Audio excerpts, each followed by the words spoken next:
Bueno, Claudia Balaguer fue decana de la Facultad de Ciencias Bioquímicas, fue ministra de Educación de la provincia de Santa Fe durante una de las gestiones del Frente Progresista.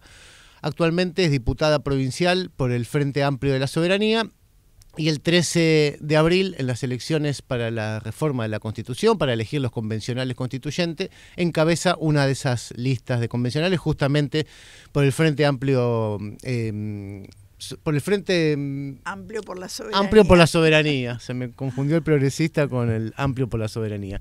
¿Qué tal? Buenos días. Gracias por venir, Claudia. ¿Qué tal? Bueno, gracias por invitarme. Claudia, bueno, pensaba que cuando se votó la ley en la legislatura, la ley de necesidad de la reforma, que declara la necesidad, el bloque del Frente votó en forma dividida. Vos fuiste una de las que votaste a favor de la reforma. ¿Por qué considerás que es necesario actualizar el texto constitucional? Bueno, la verdad que nosotros los veníamos trabajando, como vos bien decías, desde el Frente Progresista, ¿no? Cuando tuvimos esa alianza en la provincia de Santa Fe. Bueno, también en su momento el ex gobernador Obeid lo había trabajado, o sea, fueron muchos procesos políticos, incluso de distintos signos políticos, que trabajaron por cambiar la Constitución de Santa Fe. A mí me sigue pareciendo muy importante hacerlo, es una de las constituciones provinciales más atrasadas de toda la Argentina, no porque tengamos una constitución mala, sino porque es de otra época. No en su contenido, claro, que es una constitución bastante progresista. Exacto. Y actualizada para su época, pero pasan 63 años. Era buena en su momento, pero bueno, después de eso surgió la Constitución del 94, la Nacional, que incluso instaba a las provincias a reformar su propia Constitución con el mismo sentido y los mismos ejes de la Nacional, y muchos pactos y tratados internacionales sobre derechos hasta de última generación, el derecho de la naturaleza, por ejemplo. Ni se hablaba en el 62 de eso, ¿no? Bueno, y en ese marco, digo, ¿cuáles son los ejes sobre los cuales ustedes están planteando su campaña? ¿Cuáles son los temas que quieren llevar a la convención en caso de ser electos? Bueno, nosotros desde el FAS decimos que hay varios aspectos muy interesantes a reformar. Primero, cambiar nuestra democracia, hacerla más participativa, hacerla más cercana a la gente. Por eso hay que incorporar, por ejemplo, la iniciativa popular, el referéndum de los mandatos, que la gente pueda proponer. Yo también digo el presupuesto participativo, que fue un ejemplo interesante en su momento aquí en Rosario. ¿Por qué no hacerlo a nivel provincial? La provincia tiene un presupuesto hoy de 10 billones de pesos, no millones, billones. Muchos ceros para tener en cuenta, exacto. Entonces, ¿por qué no que parte al menos de ese presupuesto pueda ser definido por la gente y no por un gobernador? Bueno, ¿qué obras tenemos que hacer? ¿En qué lugares? ¿Por qué? Trabajarlo en ese sentido. Mejorar la democracia y hacerla más participativa, ese es uno de los puntos. El otro punto es garantizar derechos, o sea, no queremos dejar escrito un derecho como un titular. Como dice Leo Caruana, que es segundo en nuestra lista, bueno, derecho al medicamento, escribe cualquiera derecho al medicamento. Claro. Lo que tenemos que dejar instalados son los mecanismos para el acceso al medicamento, que todo el mundo que hoy tiene que elegir entre comer o comprar medicamentos tenga un derecho constitucional al respecto. Lo mismo podríamos decir para educación, para derechos humanos. En cada uno de los temas podemos escribirlo de manera tal que consagre derechos.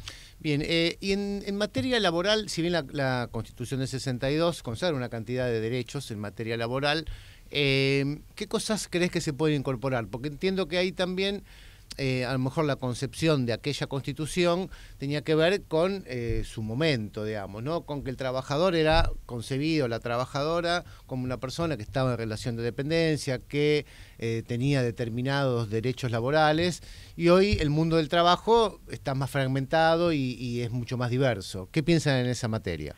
Bueno, en cuanto a la relación formal, como vos decís, nosotros sabemos que hay que consagrar las paritarias también constitucionalmente, ¿no? Para nosotros, en esa parte y en ese segmento de la población, que ojalá fuera mayoritario, porque tendrían derecho a reclamar por su salario ante alguien, Pero luego tenemos todo el trabajo informal que se fue desarrollando en los últimos años, en las últimas décadas. Bueno, ahí lo que creemos es que hay que generar oportunidades.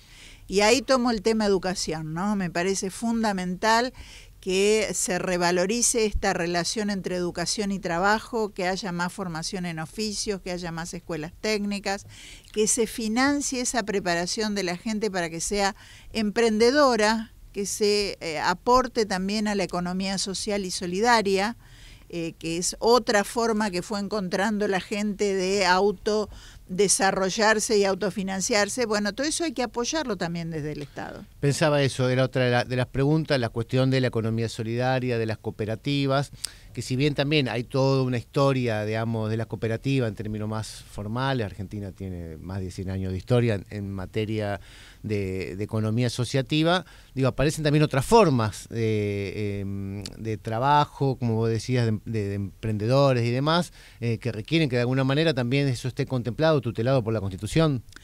Tiene que estar tutelado por la Constitución, y no solo eso, tiene que haber mecanismos de respaldo.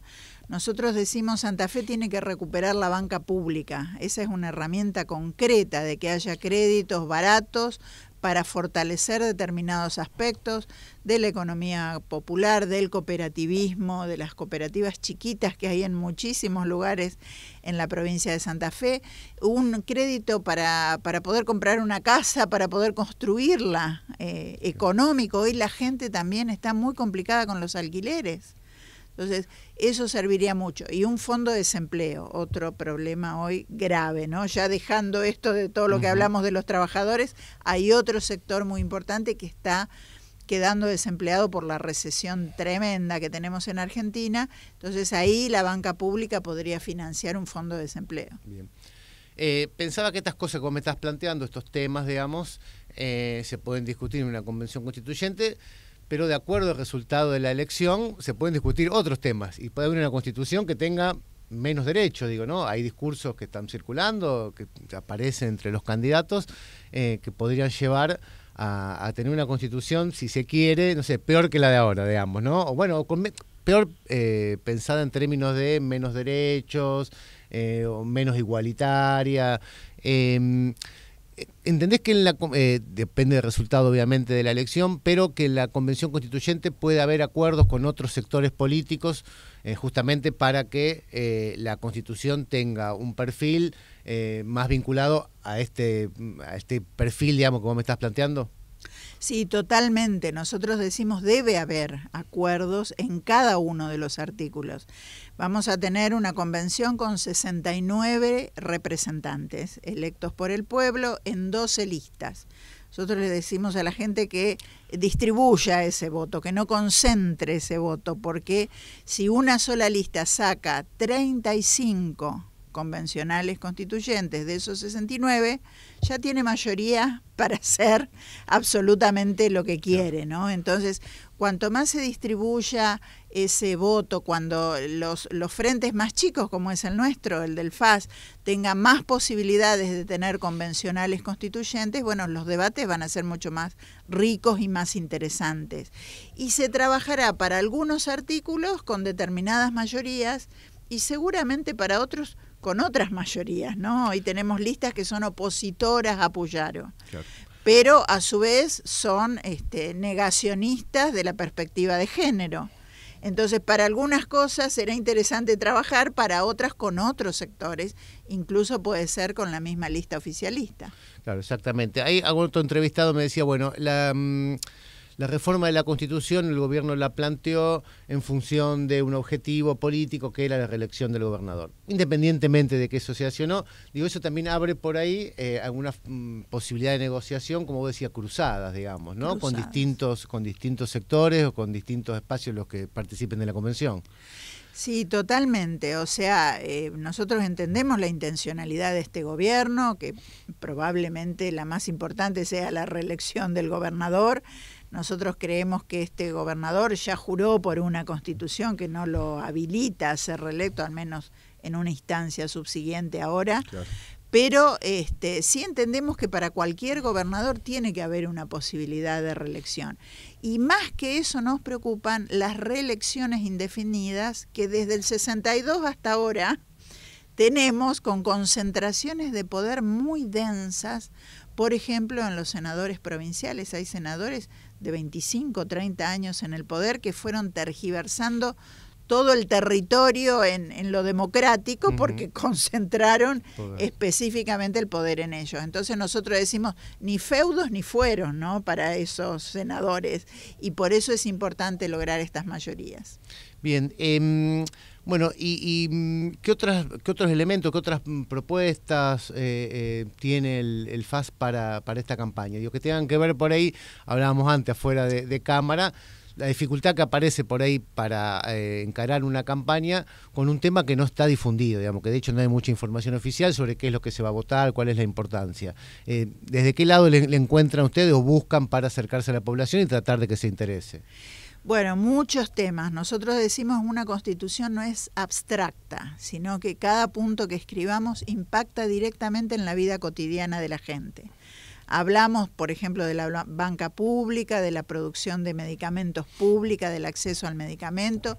Yo voy a escribir específicamente el capítulo de educación, seguramente, que es la sección 8ª de la actual Constitución. Para mí ahí es muy importante trabajar el punto de los docentes. Hoy se sienten muy maltratados por este gobierno y nosotros creemos que el docente es el actor fundamental para una educación inclusiva y de calidad.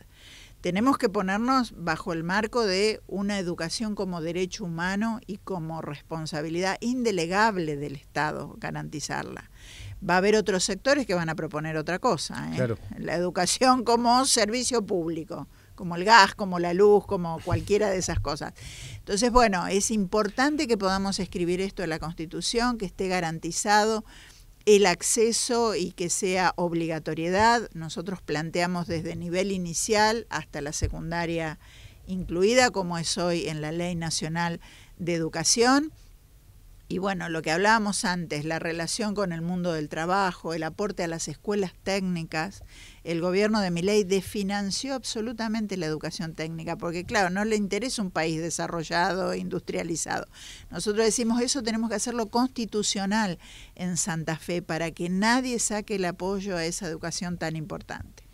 ¿Te preocupa que el gobernador haya dicho en algún momento en la campaña, dice, bueno, si nosotros ganamos las elecciones para la convencional constituyente, vamos a hacer que no haya ningún tipo de garantismo en la Constitución? No me queda claro muy bien qué significa esa frase, me da un poco de miedo. Sí, da miedo. Yo creo que él lo plantea más que nada como una cuestión marketinera, ¿no? Que hoy el punitivismo, la represión, la crueldad, como que lamentablemente para un sector de la población está ahí como de moda, ¿no? Tenemos que revertir totalmente esa mirada. Nosotros tenemos a Griselda Tessio como tercera convencional constituyente, la ex vicegobernadora de Hermes Wiener. Bueno, estoy yo, Leo Caruana, Griselda Tessio, y Griselda le contestó claramente, públicamente, una educación, una constitución es derechos y garantías o no es nada, porque la Constitución precisamente está escrita para proteger al ciudadano común, a cada santafesino, a cada santafesina, de un Estado autoritario, de un Estado que tenga esas características que no queremos que existan en la Argentina y que no respete los derechos humanos. Básicamente el respeto a los derechos humanos en la amplitud de todo este criterio, ¿no? Del respeto a los derechos humanos es así, tiene que ser constitucional, es todo lo contrario de lo que está diciendo el gobernador. Bueno, y pensaba también, digo, que ahora están por licitaron la construcción de una cárcel, que extrañamente, porque las cárceles no tienen nombres, hasta donde yo conozco, tienen números, le ponen o por lo menos en términos, como vos decías, mejor marketinero, digamos, este nombre del infierno, digamos, ¿no? Y pensaba que la Constitución, la del 62, probablemente esta que se actualice, dice que las cárceles tienen que servir para resocializar a las personas, digamos, ¿no? Y esta idea de cargarla con el nombre de usted va a vivir un infierno si viene acá, más allá que, bueno, entiendo, digo, que son personas que cometieron delito y que una parte de la población pueda considerar que, bueno, que está bien que sea así, digo, pero no deja de ser algo, me parece que grave, por lo menos en términos de comunicación, de que un gobierno le diga, o el Estado le esté planteando a la sociedad que una cárcel tiene que ser un infierno. Totalmente, totalmente. La verdad que, o sea, para cualquier delincuente, privarlo de la libertad ya es suficiente castigo. Y eso es lo que está establecido. A la persona se la priva de la libertad. No tiene que dejar de dársele comida, atención médica y las cuestiones básicas que requiera un ser humano, ¿no? Y yo creo que es adrede poner este nombre porque desde el principio de su gestión Puyaro intentó simular a Bukele en algunas cosas y parece que esto reditúa en votos. Bueno, esto puede redituar en votos en algún momento, pero no reditúa en una sociedad mejor. Eso seguro, porque no podemos tener miles de cárceles para los delincuentes, que además se busca siempre el último eslabón, ¿no? El chico de barrio que está repartiendo alguna mercancía y no se ataca a los grandes que comercializan la droga. Entonces, la cárcel es para resocializar, por eso nosotros siempre tuvimos educación en las cárceles, desde nivel primario, secundario y educación superior llevamos a las cárceles. Está demostrado, pero en todo el mundo, que a medida que avanza el nivel educativo hay mayor posibilidad de resocialización y de no reincidencia, que ese es un dato fundamental para seguir defendiendo la educación en las cárceles. Claudia, bueno, quedan 15 días prácticamente para las elecciones. ¿Qué expectativa tienen desde el FAS? En términos electorales, digamos. Tenemos buenas expectativas. La verdad que entendemos que hubo alianzas de último momento, algunos rejuntes difíciles de explicar, de por qué se dieron, de por qué se hicieron. Nosotros lo que podemos mostrar desde el FAS es que tenemos gente idónea, comprometida, que nunca cambió sus ideas, que siempre respetó los valores democráticos, que siempre respetó el humanismo dentro de la política y defenderlo con muchísima fuerza. Y creemos que cada uno de los representantes que tenemos en la lista puede aportar muchísimo a la Constitución, por su conocimiento, por su trayectoria, por lo que ha dedicado en su vida siempre en el mismo sentido. Así que tenemos expectativa de sacar varios convencionales constituyentes y tenemos expectativas de escribir y aportar a escribir la mejor Constitución para el futuro de Santa Fe. Bueno, Claudia, muchísimas gracias por estar acá. Gracias.